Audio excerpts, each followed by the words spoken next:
So if for whatever reason you found yourself with these annoying dotted page break lines, I'm going to show you now how to quickly get rid of them in just a few simple steps.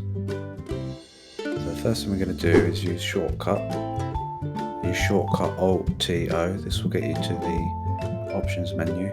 Go to the advanced menu and scroll down to display options for this worksheet. All you need to do is deselect show page breaks, click OK, and then you have it. Annoying dotted lines have gone. You can carry on working on your workbook.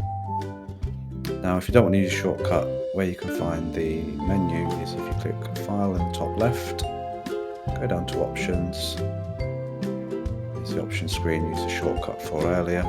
Head down to Advanced and you just find your display options for workbook again. And you can either reselect your page break or deselect again through the menu.